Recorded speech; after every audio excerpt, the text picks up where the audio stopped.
Well, we're here at the Richmond River at Dungarubba, and going to do a little bit of exploring today around part of what used to be called the Big Scrub. There are only remnants of the Big Scrub left now. Some of it I went through a couple of weeks ago when I went through the Tuckian Swamp, but I will show you a map of the Big Scrub. Basically all that area used to be rainforest, trees, coastal scrub, swamp full of paperbark trees, mangroves, all sorts, before it was basically turned into what the white man needed to live on, really, was what it's turned into. So anyway, we're going to do a little bit of exploring through some of that today. Kind of up over that way. We'll go past the edge of Tuckian Swamp again and into a pretty magical area. So stick around, let's go do that.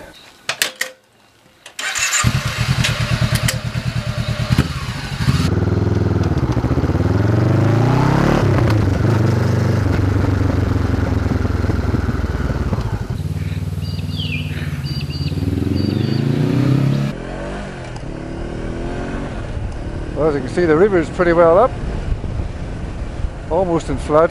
We sort of dodged a bullet here. Lots of floods north and south of us. But yes, it's pretty full. Well, we just popped down the road here a bit and turned left into Bagottville Road. Hi, buddy.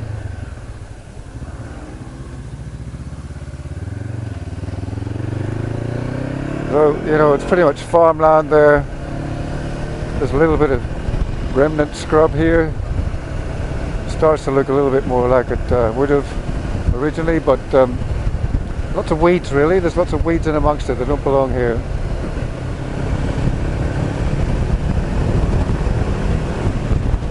So yeah, massive cane fields to the left. We're just gonna, that's the edge of the Tuckian Swamp there. You can see the change. It already looks a little bit more natural. There's more diversity of plants. These are man-made canals and waterways, generally for irrigation. I think there was one river through here that they might have used as a base for most of it. So yeah, still lots of weeds. And now we're going to turn on right into Old Bagottville Road. It becomes a little bit more fun because it turns to dirt. Still, still farms, homes, all of that.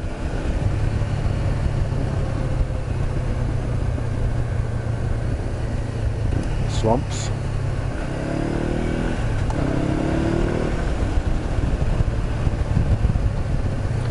Yeah, I've never seen the water up so much in that swamp.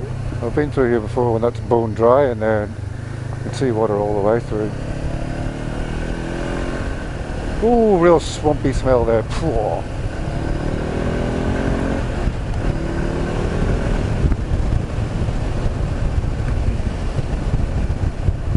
So as you can see, there's paddocks. There's a lot's been changed in here from how it was naturally originally.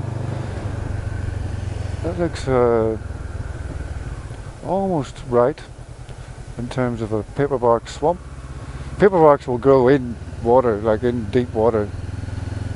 That's what they love. Oh, that swampy, brackish water smells really strong all right through here. I think it's not quite the right smell you should smell because it's mixed with cow poo and cow wee.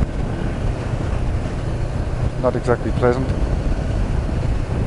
That horse poo, let's not leave you out there.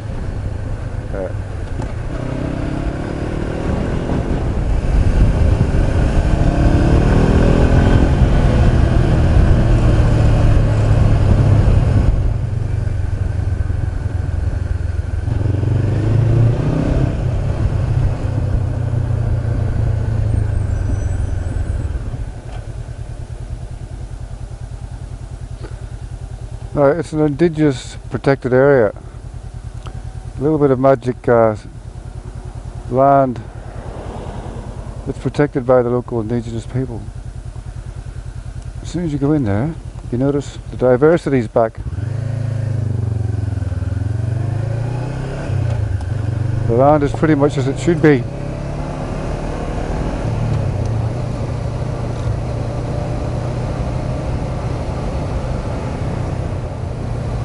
But yeah, this is turning into more like coastal scrub.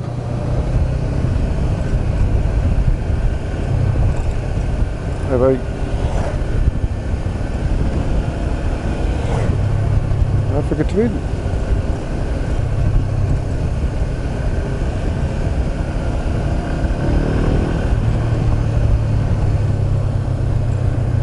So yeah, like some of this is looking a lot more like Durrawong, where I took you in the last video.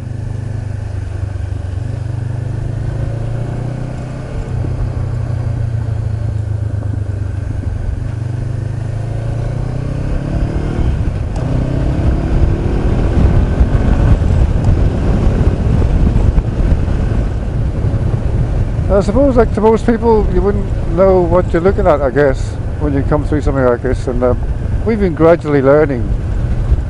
The lack of weeds is one of the first things you start to recognise. Then you see a bit of diversity, and you see some plants that have been here longer than man himself. You know, things like the grass trees, and just some amazing examples of nature that you'll find in places like this. And that's what the big scrub used to all be. And now you just got to find remnants and go exploring through them. To the left is Mordell, which is where we're going to head. To the right it's a dead end, this road, but there is a little bridge over to Cabbage Tree Island, which is basically an Aboriginal community. There used to be a little track you could go over here. I wonder if it might be a bit stupid while it's been flooding. It's probably a bit boggy. Respect. Oh, they've also put a bar across it to stop the likes of me from riding in there. Okay, fair enough. Into Wardell we go. I always think of my friend Brett Snow when I get to here. That's where he's from. He contacted me when he saw my videos and said, oh, I'm often going to places where he's been, where he's from. One of the things that connects Brett to this place, apart from the fact he lived here for quite some time, is that amazing bridge that his grandfather built. And it still operates, where it lifts the middle bit. I have gone on about this before, I'm pretty sure, in other videos. It's a lift span bridge. That middle bit lifts up to let large boats and tall ships through.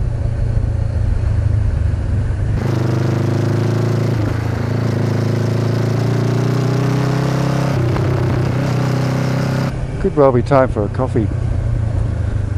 I've brought the doings with me. I might go and find somewhere pretty to sit by the river.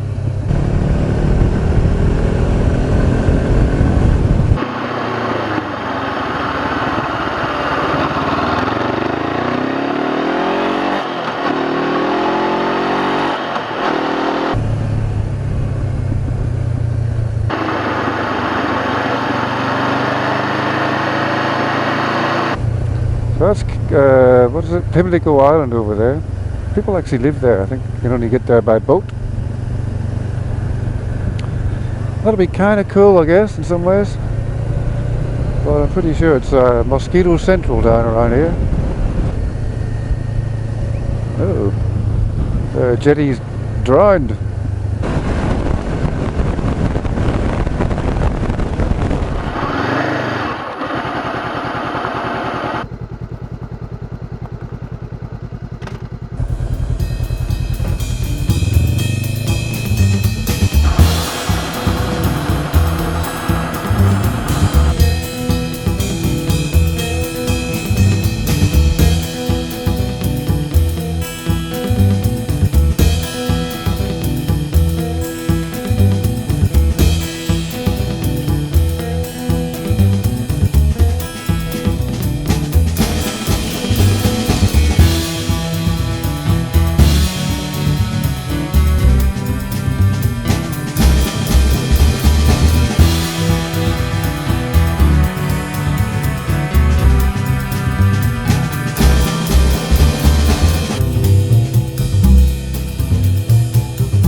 that was a good little stop place to have coffee. I did end up sending the drone up.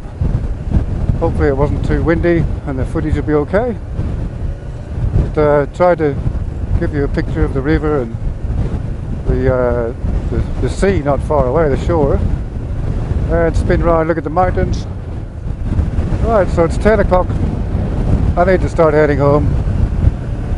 Get changed both in my clothes and my mindset to go to work. So thanks for coming along and watching and listening. I can say listening now because the microphone actually bloody works properly. I really do appreciate all the views and comments I get, and especially some people who've stuck with me all the way through my rubbishy sound and everything else. Just really enjoyed sharing my adventures and sometimes some of their adventures with me too. So thank you all. Hopefully I'll catch you on the next one. In the meantime, be safe and be happy. Cheers, people.